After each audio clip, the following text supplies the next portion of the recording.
Umengameli uCyril Ramaphosa usethelekile kwelase-United Kingdom namhlanje ukuyovakasha njengenhloko yombuso.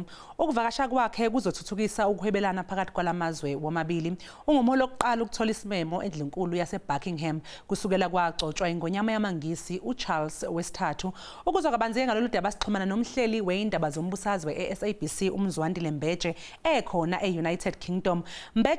Bingelele sikwamukele endabeni zasemini. Ungakusichazele ngokubaluleka kwalolu hambo likaMengameli?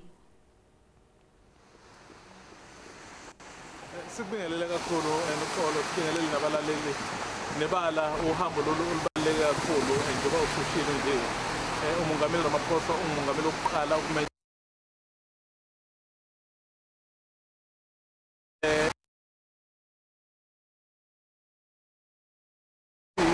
umuntu omenywayo lapha kumenywa nje abaholi bamazwe omhlaba ababili kuphela ngonyaka. Kwakuthi nje kumenywe uMongameli kuqala inkosi iqala ukuphatha kakuthi kubaluleke kakhulu lokho.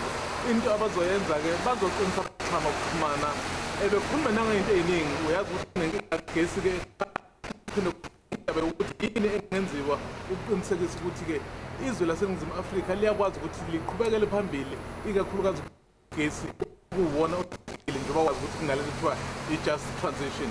Enye ke futhi into izoba khona noxolo ukuthi ke nabosomabhizinisi bazophinda nalo behlangane bekhulume kuboniswana ukuthi imiphi imikhakha yezomnotho okufuneka iqiniswe kulamazwe avele enobudlelwane obude kakhulu njengoba wazi phela ukuthi nathi nje siyizwe eNingizimu Afrika sasikade siphethe yiwo amaNgisi.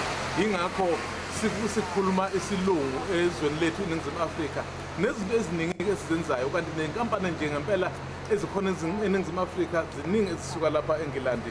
Futhi ke ukuhwebelana kwethu kuphakeme into enjengemishini siyithola lapha kanti futhi nathi sizahwebela nento eziningi ezifana nezithelo njalo.